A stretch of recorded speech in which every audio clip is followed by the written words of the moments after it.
સુરત શહેરમાં લગભગ તમામ ઝોનની અંદર રસ્તાઓની સ્થિતિ ખખડધજ જોવા મળી રહી છે। રોડ બનાવનાર એજન્સીઓ દ્વારા જ્યારે ટેન્ડર પ્રક્રિયામાં ભાગ લઈને કામ મેળવવામાં આવે છે ત્યારે કામની ગુણવત્તાને લઈને તમામ શરતો સ્વીકારવામાં આવતી હોય છે, પણ રસ્તાની ગુણવત્તા હંમેશા શંકાના દાયરામાં આવે છે। કોર્પોરેશન દ્વારા લોકોના ટેક્સના પૈસે તેમને સારી સુવિધા આપવા માટે કરોડો રૂપિયાનો ખર્ચ કરવામાં આવે છે।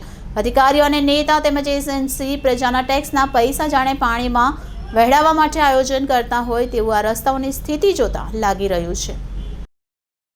સુરતના ઉધના દરવાજા ભાટેના કતારગામ, પૂર્ણા, અડાજણ, રાંદેર, વરાછા સહિતના રસ્તાઓને લઈને સ્થાનિક લોકો પરેશાન થયા છે। ખાસ કરીને રસ્તાઓ તૂટેલી સ્થિતિમાં હોવાથી વાહન ચાલકોમાં અકસ્માતનો ભય સેવાઈ રહ્યો છે। રસ્તાઓ પર પાણી ફરે તે સમયે નદીના દ્રશ્ય સર્જાય છે। તેવી જ રીતે વાહનો જ્યારે આ રસ્તા પરથી પસાર થાય છે ત્યારે વાહનમાં બેઠેલા વ્યક્તિ હોડીમાં સવાર હોય તેવી અનુભૂતિ થઈ રહી છે। ઉલ્લેખનીય છે કે દર ચોમાસામાં પાણી ભરાયા બાદ રસ્તાઓને લઈને મુશ્કેલી ઊભી થાય છે।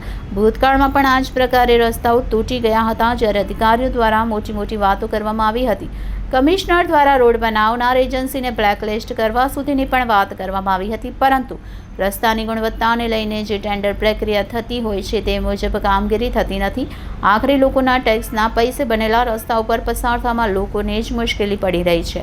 ત્યારે કતારગામ ઝોનમાં આવેલ ભરી માતા ફૂલવાડી વિસ્તારમાં પણ રોડ હાલત ખરાબ અને બિસ્માર થઈ છે। અહીંના સ્થાનિક યુસુફભાઈએ જણાવ્યું હતું કે આ વિસ્તારમાં વર્ષોથી મનપા દ્વારા પાકો રોડ બનાવી આપવામાં આવ્યો નથી। બીજી તરફ ચોમાસામાં ફૂડવાડીથી ભરી માતા મંદિર તરફના આટલા મોટા રોડ પર મસમોટા ખાડા પડી ગયા છે। મનપામાં અનેક વખત રજૂઆત કરવા છતાં પણ વ્યવસ્થિત રોડ બનાવી આપવામાં આવતો નથી અને ફરિયાદ કરીએ ત્યારે ખાડા પૂરીને જતા રહે છે અને 2 દિવસ બાદ ફરી ખાડા પડી જાય છે। તમારું નામ? મારું નામ યુનુસખાન પઠાણ। વિનુષભાઈ, અહીંયા કયો વિસ્તાર છે ને કઈ પ્રકારની સમસ્યા છે? સમસ્યા તો આ બાજુ આટલી બધી છે। આ ફૂલવાડી ભરી માતા રોડ નો ટીપી નો રસ્તો છે, ટીપી 24 નો। અહીંયાથી આખા દિવસમાં હજારોની તાદાદમાં વાહનો આવતા જતા હોય છે। તો રોડ ઉપર ખાડા તમે જો તો 1.5 ફૂટ 2 ફૂટના ખાડા છે અને ડેલી કોઈના કોઈ નાના બાળકો પડી જાય છે, રિક્ષા પલટી થઈ જાય છે, બાઇક પર કોઈ પરિવાર સાથે જતું હોય તો એને ખબર નથી પડતી ખાડો છે કે પાણી છે, બિચારો એમાં ઉતરી જાય છે। વારંવાર એ લોકોને રજૂઆત કરતા છતાં પણ એ લોકો આવે છે ને મોટા રોડા એમને એમ નાખીને જતા રહી છે। એ રસ્તો પાછો 2 દિવસમાં ખરાબ થઈ જાય છે।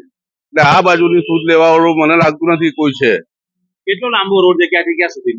આ રોડ તમારે પાલિયા ગ્રાઉન્ડ થી લઈને ભરી માતાના મંદિર સુધી છે।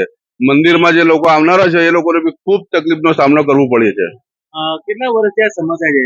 આ સમસ્યા તો એમ સમજો ને કે અહીંયા હું 30-35 વર્ષ થઈ ગયા મને, પણ 12 મહિનામાં 8 મહિના સુધી આ રોડની હાલત એવી જ હોય છે। રોડ ખરાબ હતો, તમે ફરિયાદ કરી, રોડો નાખી ગયા, શું કેવું છે આ બાબતે? આ બાબતમાં એ લોકોને રજૂઆત કરીએ તો રોડો નાખી જાય છે, પણ પાકો રોડ નથી બનાવતા। કેટલા વર્ષથી આ વિસ્તારમાં પાકો રોડ નથી બન્યો? આ વર્ષમાં એમ સમજો 8-10 વર્ષ થઈ ગયા, પાકો રોડ બનાવ્યો જ નથી। આવીને થીગલા મારી જાય, રોડા નાખી જાય, પણ રોડ ને આજુબાજુમાં અહીંયા થોડું દબાણ છે, દબાણ બી દૂર કરે તો થોડો રસ્તો ક્લિયર થાય, રોડ બરોબર બનાવે તો લોકોને આ સુવિધાનો સામનો નહીં કરવો પડે।